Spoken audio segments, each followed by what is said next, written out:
Well, in the previous material regarding the historical background and the present configuration of nations and peoples in the Middle East, we've seen that a foundational absolute with what we've gone through is the fact that God alone, He alone is the ultimate owner of all the earth.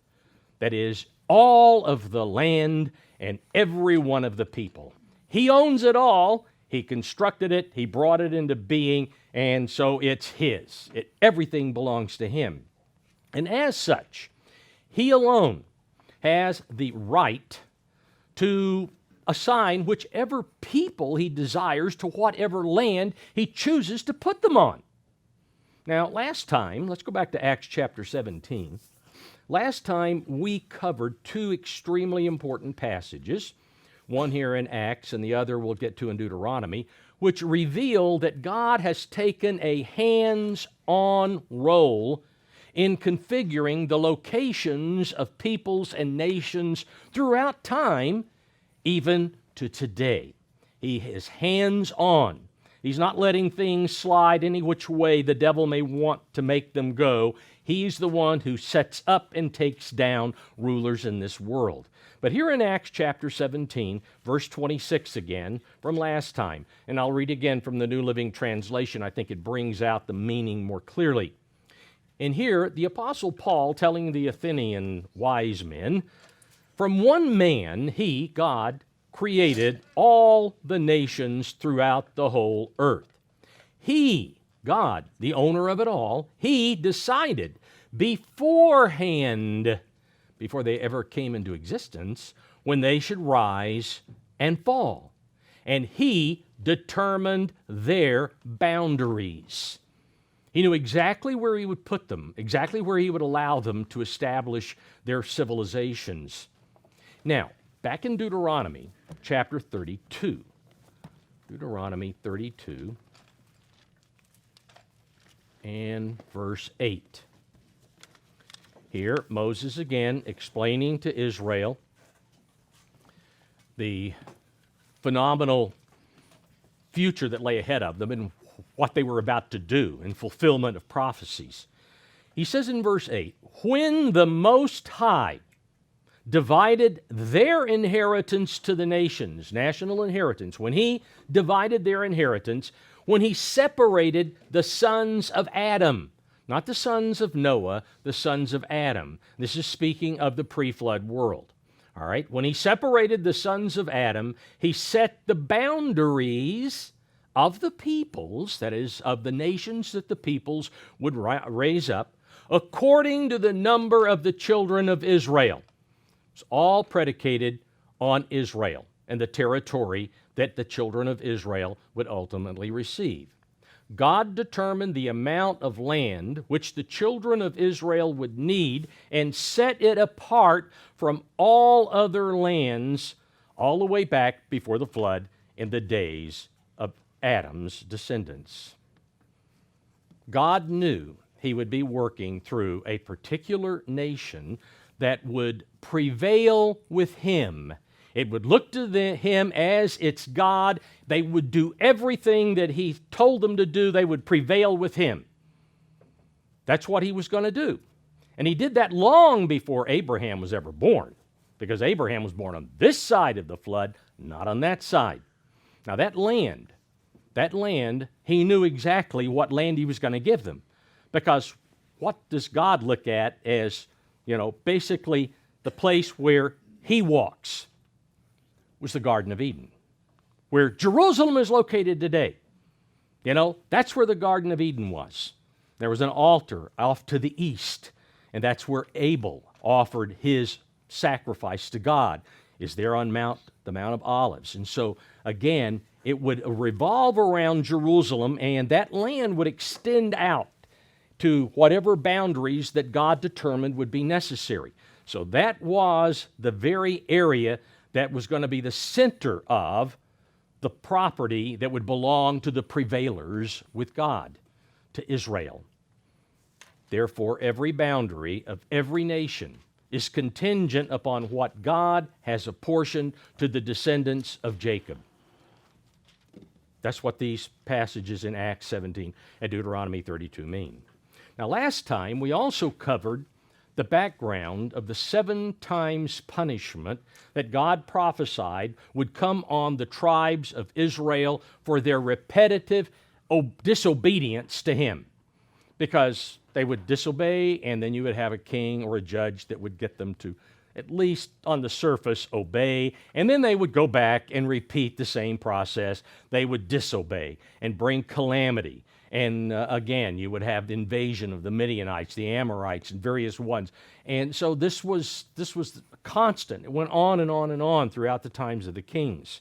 We noted that the 7 times of 2,520 years that came on the northern kingdom ended between 1800 and 1803. And again, with the rise of the United States and, of course, the British Commonwealth, not the British Commonwealth, the British Empire was the greatest empire on the face of the earth at the time. I mean, by that point, they were in control of the sea gates of almost the entire world. And, of course, India was going to come a little bit later than that as far as total domination of India and so forth. South Africa, so forth and so on. So the British Empire was the great one. Ephraim, of course, which was supposed to be greater from the standpoint it would control more of the earth. And the Brits were always that way. They wanted to control things. So you got Singapore, you got Hong Kong. I mean, wherever they went, they held on to it. I mean, to hang on to India, as massive as India was even then, with that small little tiny nation, that's what they did.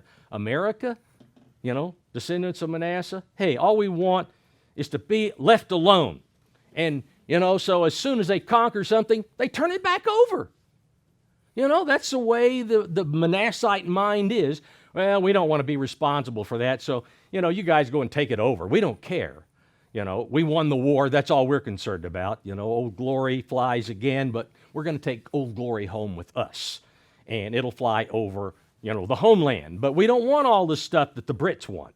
I mean, that's the way it's been. And again, that was the fulfillment of that 7 times on the northern kingdom. We also noted that since the fall of the southern kingdom of Judah to Babylon in 604 BC, only non-descendants of Jacob had control of all the land of promise until 108 years ago. That is in the year 1917. All right, 604, and then you add 1917 to that, no year 0, subtract, what do you get? 2,520 years. Wow, now isn't that coincidental? From 604 to 1917. Well, in 1917, the descendants of Jacob, again, Ephraim, and of course at that time, Field Marshal Edmund Allenby, came in and conquered Jerusalem and much of the land of promise. When he did that, the descendants of Jacob once again took possession of the land of promise. The 7 times punishment applied to both the northern and southern kingdoms, even though we've stressed primarily the northern, because all of the tribes were still together at the time Moses relayed God's promise of curses for refusing to obey him back there in Leviticus chapter 26. They were all together. And when Moses spoke and reminded them of that, when he gave the dissertation that we have as Deuteronomy, these are going to come upon you if you disobey me, both the northern and southern kingdoms. Now, we're now ready for the final chapter in understanding the configuration of the Middle East today, and to better understand the prophecies which have been up to this point fulfilled and are being fulfilled now in this very day. We're going through fulfillment right now.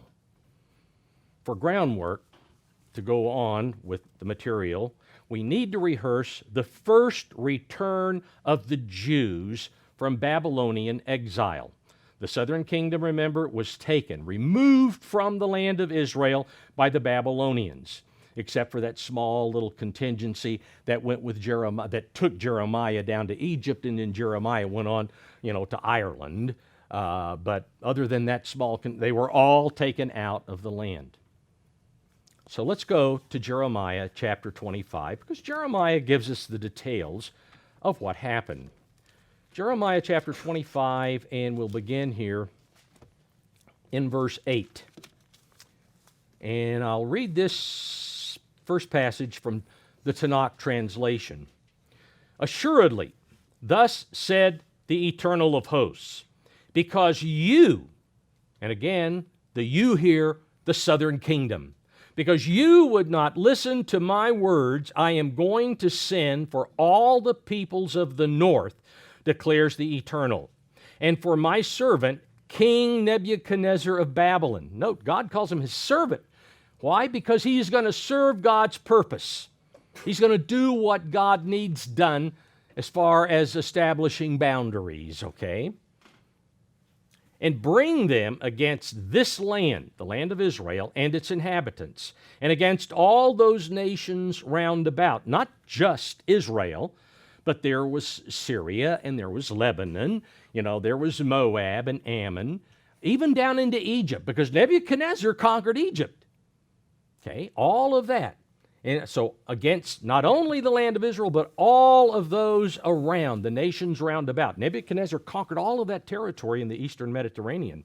I will exterminate them and make them a desolation, an object of hissing, ruins for all time. And I will banish from them, these nations, the land of Israel, and all of the nations around. I will banish them from banish from them the sound of mirth and gladness. There's not going to be any joy or happiness among them. The voice of bridegroom and bride, the sound of the mill and the light of the lamp. In other words, it's going to be pretty well desolate by the time Nebuchadnezzar is done with that area. This whole land shall be a desolate ruin, and those nations shall serve the king of Babylon 70 years. That is, the kings all around Israel, the land of Israel. Of course, the Jews are going to be taken completely out of the land, thanks to Zedekiah not doing what he was told to do. It goes on, when the 70 years are over, I will punish the king of Babylon and that nation and the land of the Chaldeans for their sins, declares the Eternal, and I will make it a desolation for all time, that is, the area of Babylon. That is, it would not rise, the Babylonian Empire would not rise from there ever again. Now, nations, he says, were to serve Babylon 70 years.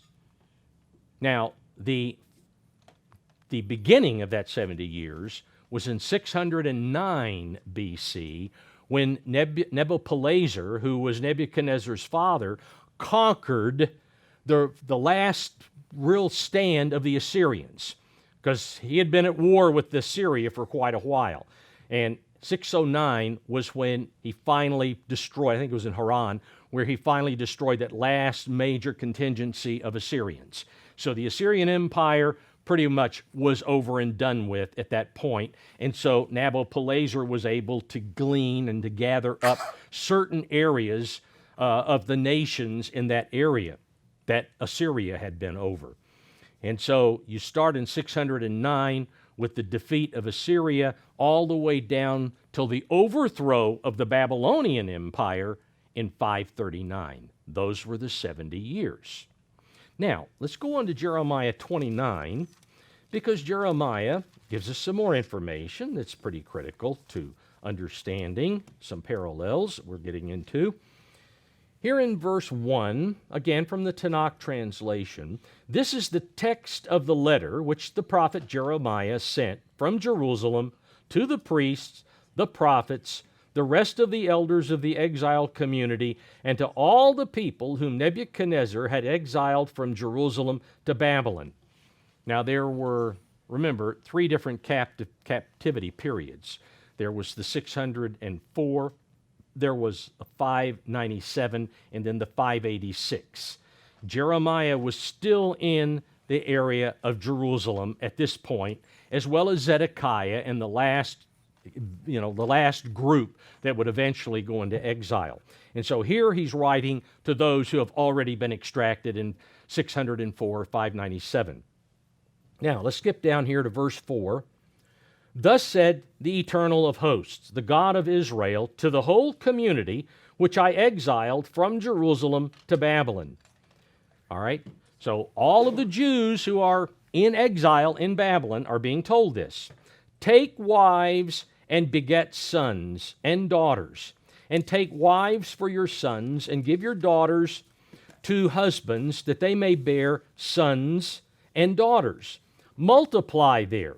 Do not decrease. That is, you make sure you have plenty of children while you're there.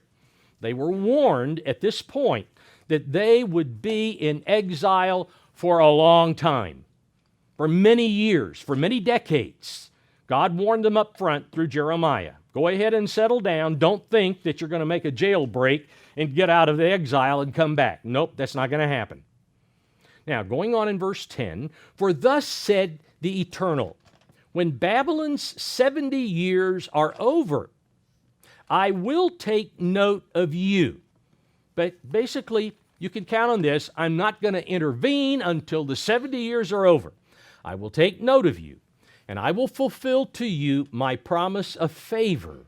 What is that favor? To bring you back to this place, to bring you back to the land. For I am mindful of the plans I have made concerning you, declares the Eternal. Plans for your welfare, not for disaster, to give you a hopeful future. I'm letting you know right now that you will be able to, at least your descendants will be able to come back to the land. Because you got to be on the land, because the Messiah's got to come from here. You know? He's got to come from this area, and he's got to come from the tribe of Judah. So I got to bring you back. I have no other option. And it's a hopeful future for you. Verse 12, when you call me and come and pray to me, I will give heed to you. Note, when you call to me, when you come and pray to me, remember that because we're going to see Daniel did just that here a little later. I will give heed to you. You will search for me and find me, but note, if only you seek me wholeheartedly. You're going to have to do it with all your heart. This can't be just a surface, oh God, I'm sorry, please take care of it. Nope, that won't work. It's got to be deeply held belief. I will be at hand for you, declares the Eternal, and I will restore your fortunes, and I will gather you from all the nations and from all the places to which I have banished you, declares the Eternal, and I will bring you back to the place from which I have exiled you. Now remember, in the blessings and curses section of the Torah, in fact, let's go back to Leviticus 26 again. God made promises regarding he made a promise regarding a possible delay of his mercy upon the Israelites who would be exiled from the land of promise. Okay, he makes a promise here. Notice in verse 39, Leviticus 26:39, and those of you who are left shall waste away. That is, after going through all of the curses that are going to be thrown out, all of you who are left shall waste away in their iniquity in your enemies' lands. Also in their fathers' iniquities, which are with them, they shall waste away. But if they confess their iniquity and the iniquity of their fathers, with their unfaithfulness in which they were unfaithful to me, and that they also have walked contrary to me, and that I also have walked contrary to them, and have brought them into the land of their enemies. If, that word again, if their uncircumcised hearts are humbled, and they accept their guilt, then I will remember my covenant with Jacob, and my covenant with Isaac, and my covenant with Abraham. I will remember the land. Because I promised all three of the patriarchs that I was going to give you the land. And so I'm going to be faithful to that promise. But you, first of all, have got to be faithful to me, as was agreed back in Genesis chapter 17 between Abraham and me, because I said I would be God to all of his descendants and I would bless them. Now, this was what we read here in Leviticus 26, this part. This was fulfilled in the prophet Daniel's day. So let's turn over to Daniel chapter 9. Daniel chapter 9. And note Daniel seeking God out, just as Jeremiah 29 brought out. In verse 1 of Daniel 9, I'll again read from the Tanakh translation, at least the first two verses here. In the first year of Darius, son of Ahasuerus, some translations say Xerxes, either way, it's a title basically, of Median descent, who was made or who was appointed king over the kingdom of the Chaldeans or the Babylonians, as some translations bring out. Again, remember, Cyrus was the one who conquered, but Cyrus appointed Darius to take care of things while he was still waging war, building his empire. All right, so this is Darius. In the first year of his reign, I, Daniel, consulted the books concerning the number of years that, according to the word of the Eternal that had come to Jeremiah the prophet, were to be the term of Jerusalem's desolation, 70 years. So Daniel was familiar with what Jeremiah wrote, but of course they were contemporary. Ezekiel and Jeremiah and Daniel overlapped. Okay, they were contemporary. By this time, however, Jeremiah is no doubt either in Egypt or he's already on his way with Zedekiah's daughters to Ireland, whatever the case may be. But Daniel obviously read what for us was Jeremiah 25, verse 11, as well as Jeremiah 29, verse 10, which show that from the defeat of Assyria, again, by the Babylonians in 609 BC, there would be a 70-year duration of the Babylonian Empire before it ended when Babylon fell to the Medo-Persian Empire in 539 when Cyrus came through and conquered the city. All right? In verse 3, I'll pick it up in the New King James, then I set my face toward the eternal God to make request by prayer and supplications. He's fulfilling exactly what was written in Leviticus 26 as well as back in Jeremiah chapter 29. He sought God by prayer. Wholeheartedly, he was seeking God by prayer. I made request by prayer and supplications with fasting, sackcloth, and ashes. I mean, that's wholehearted. He went all the way. And I prayed to the eternal my God and made confession. That he confessed not just for himself, but he confessed on behalf of the whole of the southern kingdom of the Jews. And I said, O eternal, great and awesome God, who keeps his covenant and mercy with those who love him and with those who keep his commandments. And a very important thing there, to keep the commandments. We have sinned and committed iniquity. We have done wickedly and rebelled, even by departing from your precepts, or as Tanakh has, departing from your commandments, specifically the 10, and your judgments. Now, let's skip down to verse 11. Yes, all Israel has transgressed your law. There's not one who hasn't. And has departed so as not to obey your voice. Therefore, the curse and the oath, or the New International has, and the sworn judgments written in the law, or the Torah, which again, Torah of Moses, which he's specifically referring here to Leviticus chapter 26. That's the curse and the sworn the sworn judgments. Because he said, all of these horrible things are going to happen. Those are the sworn judgments. And God made an oath to seal that with that curse. Moses, the servant of God, have been poured out on us. Why? Because we have sinned against him. We have received the fulfillment of the curses that God pronounced because we have done exactly what he said we were going to do with these uncircumcised hearts of ours. Now, let's go on in verse 12 in the New International. You have fulfilled the words spoken against us and against our rulers by bringing on us great disaster. Under the whole heaven, nothing has ever been done like what has been done to Jerusalem. Just as it is written in the law of Moses, all this disaster has come on us, yet we have not sought the favor of the eternal our God by turning from our sins and giving attention to your truth. And let's skip next couple of verses down to verse 16.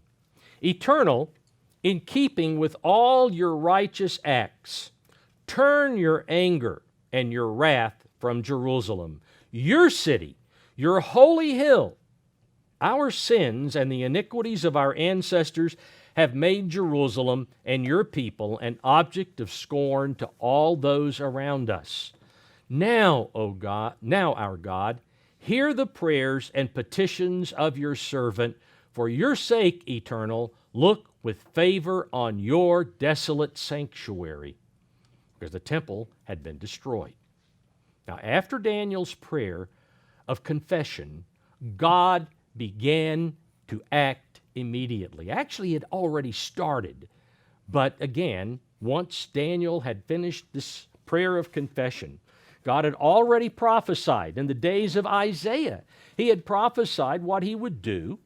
Not just what he would do, but he also prophesied the individual he would use as his servant to bring about what he was going to do, which would, again, he would use a particular individual to show favor to Daniel's people and to restore the Jews to the land of promise so they could worship the eternal from his land. Let's go to Isaiah chapter 44, because here Isaiah, who lived considerably before Jeremiah, made a prophecy. Yeah, well, God gave him the prophecy. And here in the last verse of chapter 44, here God says of Cyrus, in the verse before,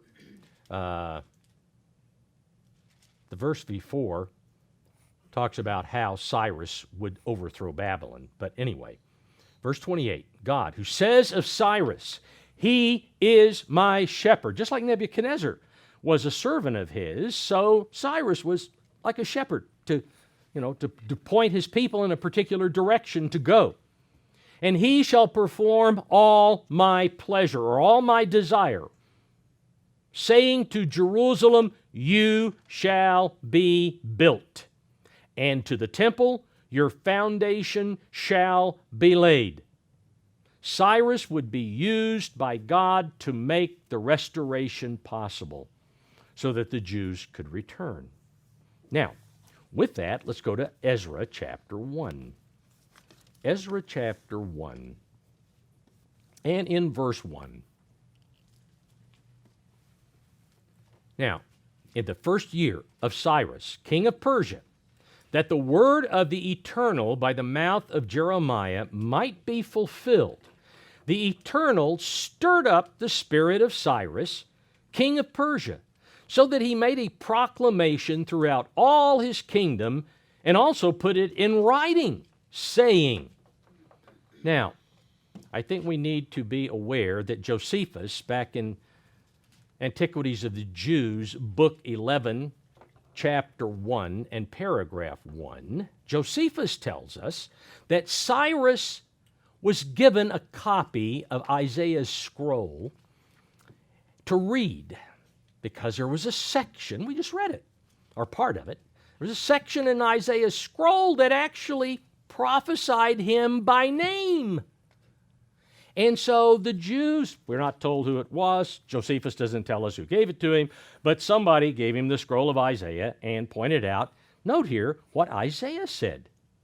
And so Josephus says that, again, Cyrus read that God, the God of Israel, had proclaimed his name Cyrus, and also described exactly what Cyrus would do for him 140 years before the temple was destroyed. Isaiah wrote that 140 years before the temple was destroyed, and here Cyrus is told you're going to have to rebuild that temple. How did God know it was going to be destroyed? How is this possible? You know, this obviously had some effect on Cyrus because the Babylonians destroyed it. And of course, Cyrus was responsible for destroying the Babylonians, and so, you know, he better be on the right side of this God of Israel. And the God of Israel, 140 years before the destruction of the temple, and over 100 years before Cyrus was even born, has declared exactly what Cyrus is going to do. So he was moved. He was very moved by what he saw. And this may be the eternal stirred up the spirit of Cyrus, it says here in verse 1. The eternal stirred it up. Well, he read Isaiah. I better do something about this, because the God who can tell about a temple being destroyed and explaining how it would be destroyed, and the God who also, although Josephus doesn't tell us this, but that in that same passage, God says he's going to go through the leaved gates underneath the city. He's going to cut off the water so that his troops can move in and conquer the city of Babylon. It's all there in Isaiah's prophecy. You know, Cyrus was probably, you know, chills going up and down his spine when he read this, and he had no other option. He was stirred to do exactly what God said to do. Now, the books of Ezra and Nehemiah give the details of the restoration of the Jewish people, the descendants of Jacob, which Hosea, remember we read it in Hosea chapter 1 last time, or the time before, but Hosea stated that the descendants of Jacob, that is, through the tribe of Judah, would receive mercy from God. He would extend mercy to them and return them to the promised land, which the northern kingdom, he called them what? Lo Ruhamah. You don't deserve any mercy, and I'm not going to send you back to the promised land, not for a long time. Okay, but the southern kingdom, he's going to show mercy. He's going to let them come back. That restoration of the southern kingdom to the land of Israel occurred in the late 6th century, early 5th century BC. However, the scriptural account of Ezra contains many of the parallels. That is, it parallels to the restoration of the Jewish people in the land of promise, parallels to what happened in the 20th century AD. What happened before the return and the return in the days of Ezra and Nehemiah would occur again. It was dual in understanding. Along with what we have already discovered from Scripture in the previous 4 messages, these parallels once again reveal the hand of God in what has occurred in our day. The pre-appointed time, which had been determined by God for Jewish control of the land, came just 77 years ago. It's been 77 years since that control by the Jews occurred. So I'd like to now go through and analyze some of these amazing parallels, which are not simply coincidental. Well, it's just a coincidence.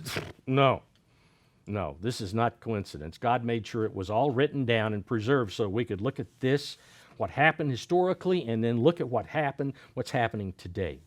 So the first parallel is that God stirred up influential men to begin the process of returning the Jews to the land. God stirred up influential men to begin the process of returning the Jews to the land. After spending at least 47 years in exile, that is, at least from 586 to 539, okay? at least 47 years. So we're looking at almost 5 decades. Many of the Jews that were exiled in Babylon, they had gotten settled down and become part of the civilization there. They were settled. They had started businesses. They had started families, extended families, children, grandchildren, maybe some great-grandchildren already there. And they weren't excited at all about uprooting families to go back to an area of desolation, because that's what Jerusalem, the land of Israel, the southern part of the land, that's what it was a desolation. That was, again, after the fall of the Babylonian Empire. In the same way, the vast majority of Jews throughout the world were not enthusiastic about leaving behind relatives and businesses to go to a life of uncertainty in the land promised to Abraham, Isaac, and Jacob. They knew that the condition of the land was not that of a paradise. It's not the Garden of Eden anymore. Nope, it's a land of desolation.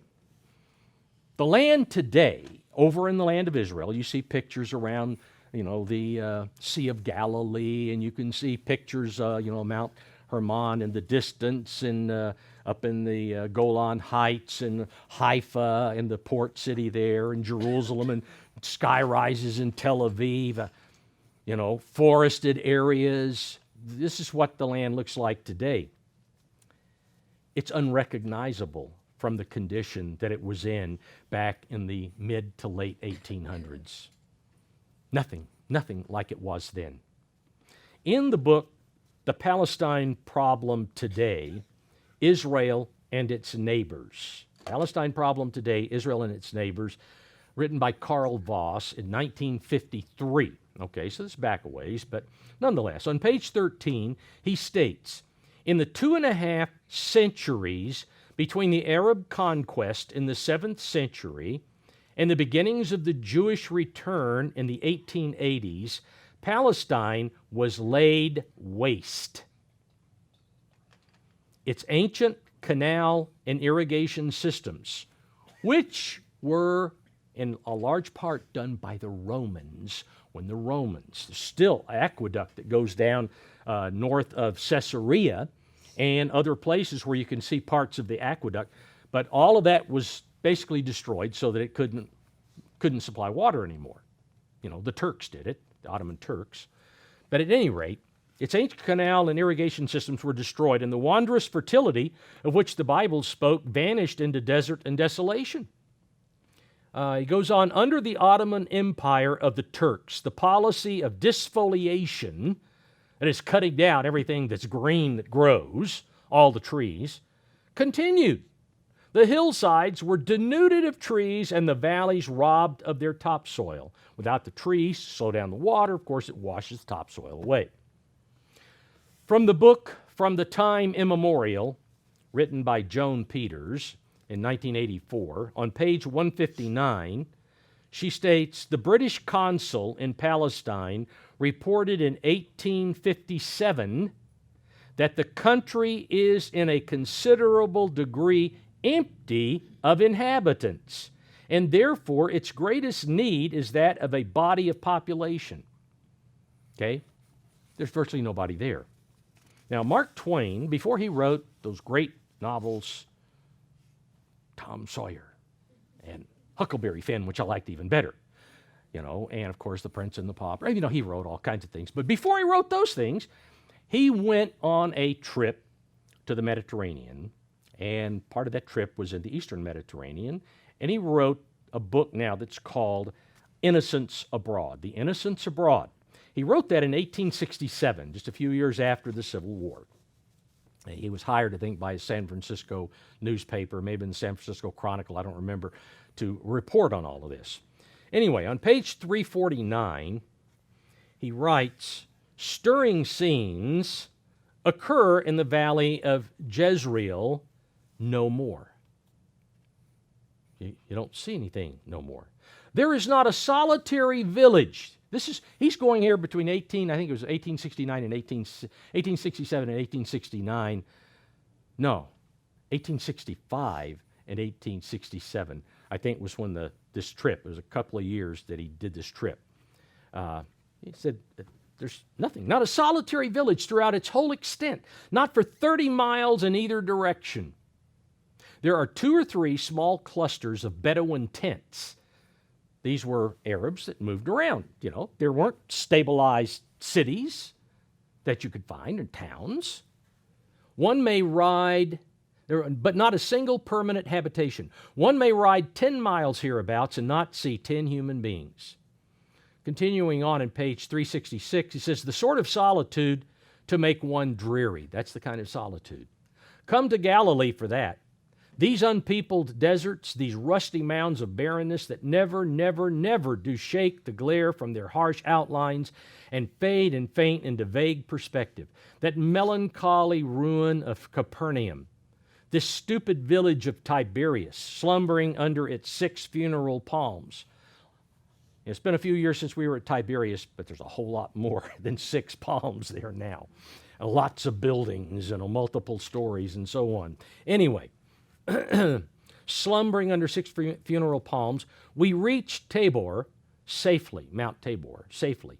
We never saw a human being on the whole route. Now, that's impossible today. You see cars every couple of, well, not even sometimes a minute through there, going in one direction or the other. On page 441, he picks up again, Nazareth is forlorn. Jericho, the accursed, lies a moldering ruin today, even as Joshua's miracle left it more than 3,000 years ago. Bethlehem and Bethany, in their poverty and their humiliation, have nothing about them now to remind one that they once knew the high honor of the Savior's presence. The hallowed spot is untenanted by any living creature. Bethsaida and Chorazin, which Christ cursed, if you'll remember, have vanished from the earth, okay? And the desert places round about them sleep in the hush of a solitude that is inhabited only by birds of prey and skulking foxes. Palestine sits in sackcloth and ashes, desolate and unlovely. This dismal condition described in Mark Twain's The Innocents Abroad did not appeal to the vast majority of Jews spread throughout the nations of the world when it was published. There weren't people, let's go in there and let's fix it. If it's that bad, we need to get back in there and fix it. No, that wasn't it. Now, however, a handful of Jews returned to the land after the Arab conquest of the region in the 7th century A.D. There were some that went back.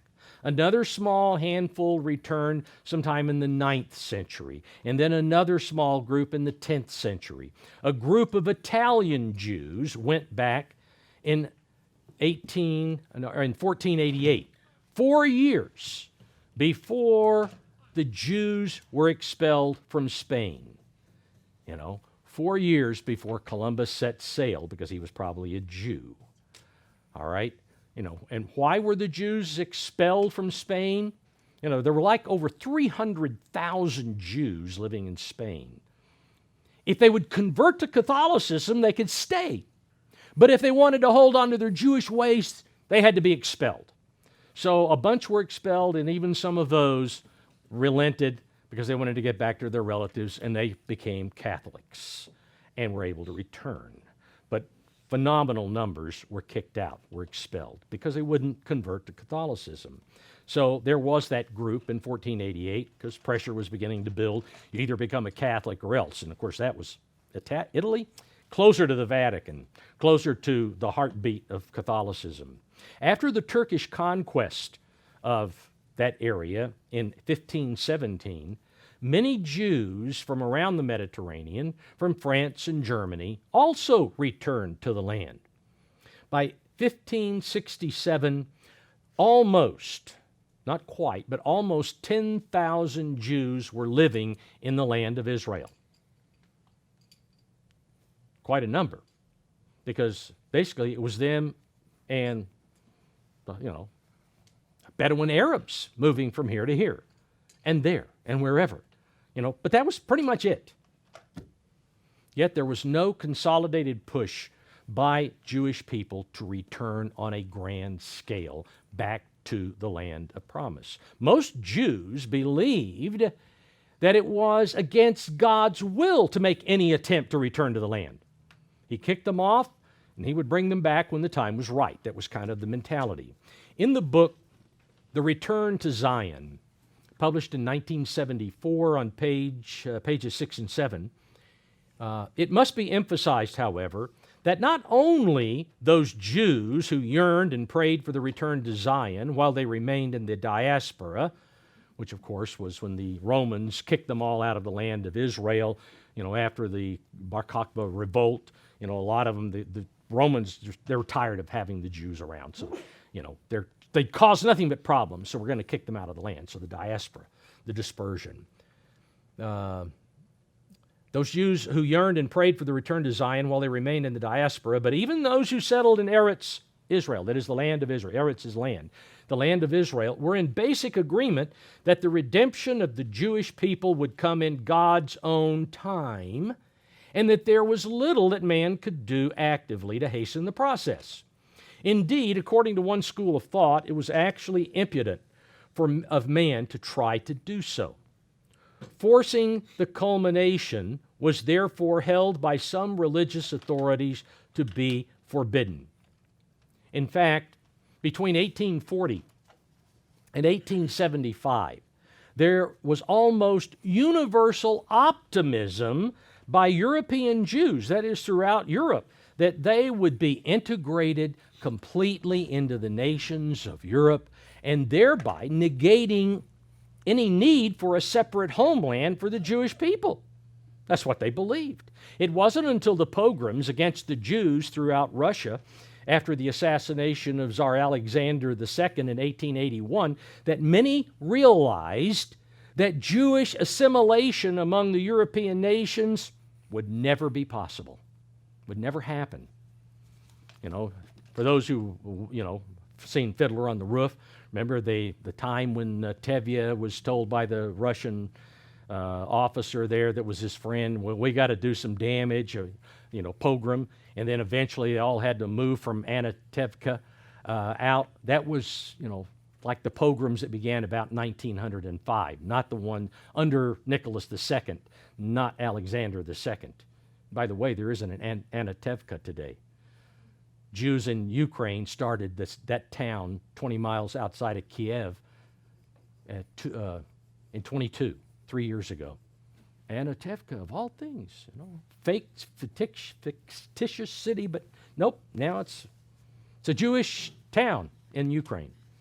Anyway, why did I get off on that? I'm wasting time here. Get back into this. All right.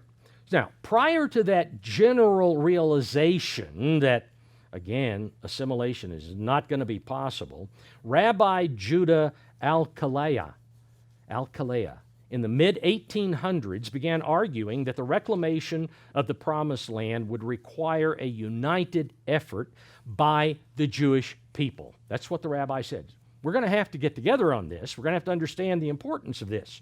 During the same period, another rabbinic scholar of Polish origin, Zevi Hirsch Kalischer, asserted Jewish possession of the land of promise, that it would first require human effort, and then you could expect God's supernatural help. But we the Jews have got to start the process, and then once God sees that we are, wanting to do this, then he'll come to our aid.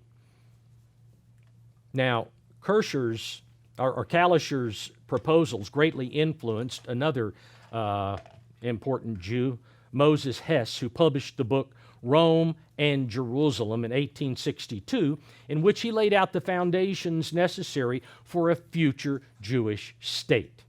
All right? Now, he wrote this before Innocents Abroad, so he too was familiar with what the land looked like when Mark Twain went there. Maybe Twain had read his book. I don't know. But anyway, Hess understood that it would first require first of all, it was going to require ending the desolation of the land by establishing irrigation systems and agriculture. Because there's nothing for the people to eat if they go back there. There's got to be produce. There's things have got to be there for feeding the people, providing jobs, and so on. People would not want to go there, Hess said, if the land was not productive. There were no trees, as we read earlier, defoliation. There were no trees because the Ottoman policy of taxing the people based on the number of trees on their property. Well, if I don't have any trees, I don't have to pay any tax. They cut all the trees down. It was absolutely barren. That's what they did. Anyway, trees would need to be planted. No question about it. You'd have to have some trees. It was Hess's book, over 30 years later, which greatly influenced Theodor Herzl, the founder of the World Zionist Organization. Theodor Herzl played a major role in shaping the desire of Jews from all around the world to establish a Jewish homeland back where they came from. Just as the Persian king Cyrus was the primary individual responsible for initiating the return of the Jews from after the overthrow of the Babylonian Empire from the area of the Tigris-Euphrates from Babylon, so Theodor Herzl is considered to be the catalyst for stirring up the Jews to return to the Promised Land in the 20th century. I'll continue on page 20 in the book, The Return to Zion. It says, the advent of Theodor Herzl and the founding of the World Zionist Organization in 1897, though they aroused a tidal wave of enthusiasm in the Jewish world, had little immediate effect in Eretz Israel itself. Since the new movement devoted most of its energies to political work in the hope of obtaining a charter for the establishment of a Jewish autonomous territory. Theodor Herzl is a supreme example of the Jew shocked out of complacent assimilation. Born in Budapest in 1862, Herzl, as a child, accompanied his father to the Liberal Temple near his home, and there his bar mitzvah was celebrated. Now remember, the Liberal Temple, these are more like secular Jews. Okay, they're not Orthodox, and definitely not ultra-Orthodox, the liberals, and you have the more conservative would be your Orthodox and so on. Anyway, it says, but in no sense did he grow up in the Jewish tradition, as did the lovers of Zion of Eastern Europe. And he was far removed from most Jewish culture. When Herzl was 18, his family moved to Vienna, and he enrolled in the Faculty of Law at the University of Vienna. After obtaining a doctorate in law, he turned to journalism and playwriting, and some of his plays were successful on the Austrian and German stage. From 1891 to 1895, he served as the Paris correspondent of the New Free Press. I'm giving you the English translation of the German here. So. The leading daily paper of Vienna, and in that capacity he reported on the Dreyfus affair, and was a witness to the riotous behavior of the Parisian mob when the innocent Jewish officer was publicly humiliated in the ceremony stripping him of his military rank in January 1895. Again, Dreyfus, if you've read the story, which you probably have, he was a faithful officer in the French army, and there was another corrupt officer who did some stuff, and the blame went to Dreyfus because he was a Jew. And so they put him on the desert island somewhere for I don't remember how many years. Eventually he was brought back and reinstated, but that's what this is talking about, the Dreyfus affair. However, Herzl's conversion to Zionism is no longer attributed entirely to the shock of the Dreyfus affair. His shift from a fashionable journalist who believed in the assimilation of Jews in the majority culture had begun earlier. In reaction to renewed anti-Semitic agitation of the German-speaking world in the 1880s. He wrote an article on French anti-Semitism in 1892 and a play, The New Ghetto, again I'm giving you the translation, in 1894, in which he rejected assimilation and conversion to Christianity as solutions to the Jewish problem. The anti-Semitic riots in Vienna in 1895 and the election of Karl Lueger as mayor of the cosmopolitan city on an anti-Semitic platform convinced Herzl that the Jews were unassimilable. There's no way they could be assimilated in Europe. and that they would soon again be subjected to civil and political disabilities. The beginnings of anti-Jewish agitation in the very home of the emancipation, Paris, where the French Revolution had first given equality to some European Jews in 1791, could only confirm that the trouble was real and pervasive. Herzl concluded that the only answer was the resettlement of the Jews in a territory of their own, and he decided to apply himself to the realization of this idea. Herzl decided to put his plan before the public. The result was the publication in February 1896 of a slim book, The Jews' State, or Der Judenstaat. By the end of the year, translations appeared in Hebrew, English, French, Russian, and Romanian. Altogether, the book has been published in 80 separate editions in 18 languages, so that Jews, no matter where they live, could pretty well be reached by this book. The basic theme of the book is that the Jewish problem cannot be solved by assimilation because of the existence of anti-Semitism on the one hand and the Jewish will to survive on the other. The condition of the Jews was bound to grow worse in view of the abnormal economic and social situation resulting from the fact that in all countries the Jews lived as strangers. This plight could be transformed into a positive force only by means of a political solution, the establishment of an independent state with the consent of the great powers. The creation of political conditions for the settlement of Jews was a prerequisite for organized mass migration and settlement. So this is the background of the men that God used to prompt the growth of the desire in many Jews throughout the world to return to the land of promise, which has led to the migration of a large percentage of Jews that began in the 20th century. That's when it really began. Now, I'm going to do one more parallel, and so see, we're already an hour in.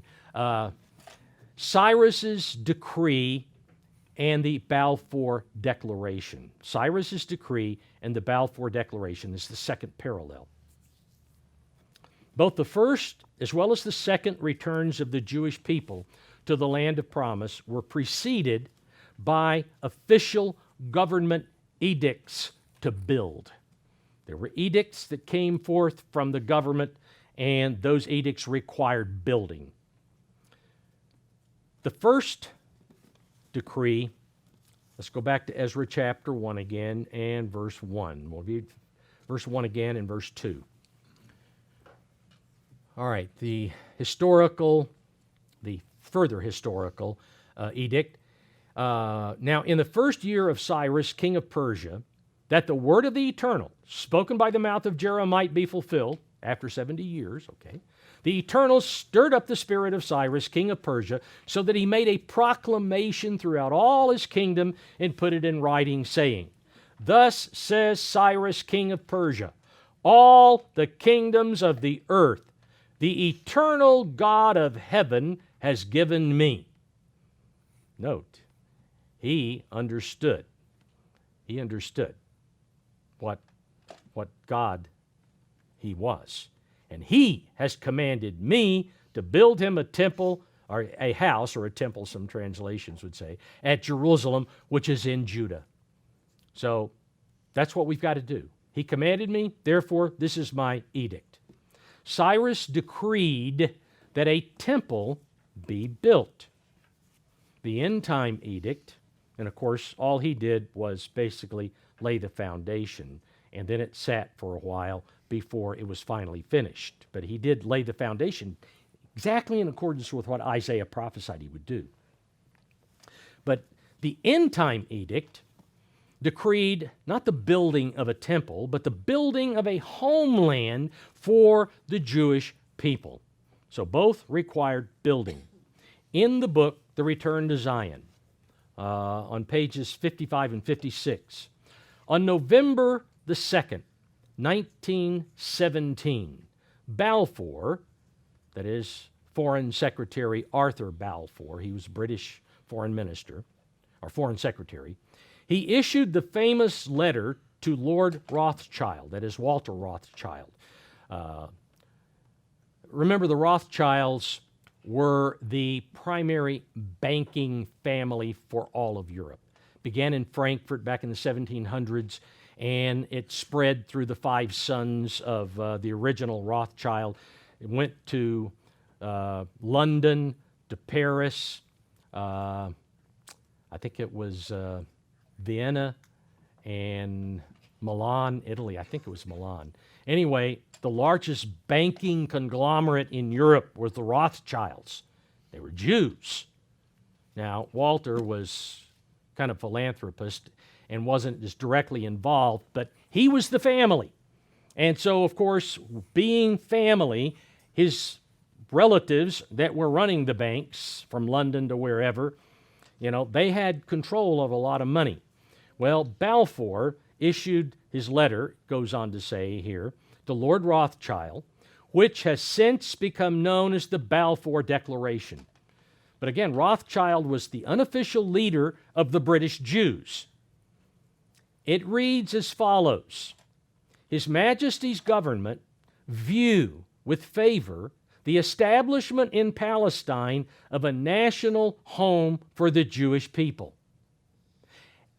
and will use their best endeavors to facilitate the achievement of this object, it being clearly understood that nothing shall be done which may prejudice the civil and religious rights of the existing non-Jewish communities in Palestine or the rights and political status enjoyed by Jews in any other country.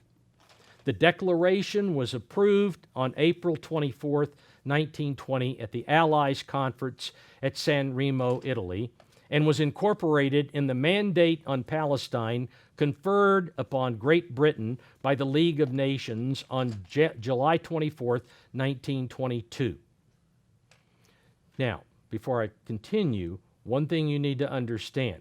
Why, out of the blue, did Arthur Balfour, the Foreign Secretary, why did he send it to Rothschild? Again, because of money. Because of what Rothschild had the capacity to do. And Britain was in great need of a lot of money because World War I needed money. And so if we can get the Jews on board, they'll give us the money if we make this proclamation. That's pretty much probably why it was done. But, just follow the money. You always follow the money. You find it out. I mean, look at all our corrupt politicians today. The ones that are making sure that we got planes flying around that with not nearly enough of the guys checking on where they are in the sky. Air traffic controllers, some of them aren't showing up for work. But anyway, follow the money. Because they don't do things for what's good for everybody else. They do what's good for themselves. Pure lust, greed.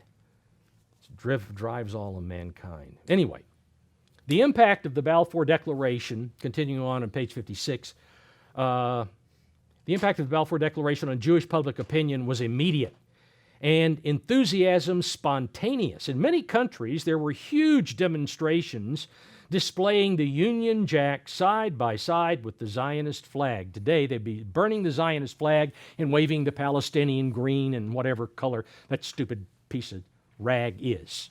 Okay? That's the way it is in the UK now. But here, they were flags side by side. For the first time since the dispersion, again, the Roman expulsion in the 2nd century AD, a great power had given official recognition to the Jewish people's claim to the land of Israel. No wonder, then, that the Balfour Declaration was compared to the Edict of King Cyrus of Persia, which permitted the Jews in Babylonian exile to return to the land of Israel in 539 BCE. Now remember again, the year 1917 was exactly 2,520 years from the time Jacob's descendants lost control of the land of promise in 604 BC. The British Empire conquered Jerusalem with Field Marshal Allenby overseeing the army coming out of Egypt. He conquered Jerusalem from the Ottoman Turks on December 9th, 1917, and Jacob's descendants have had control of the land of promise ever since. Britain kept it until 48. They were having so many problems because they made promises to the Arabs, and the Arabs would not agree to the mandate. even though they were given a lot more territory. They would not agree. But from then to 1948, from 1970 to 48, the Brits had the control, governmental control. In 1948, Israel declared its independence, and the Jews have had control ever since. So that's where we will break today and pick up the parallels next time.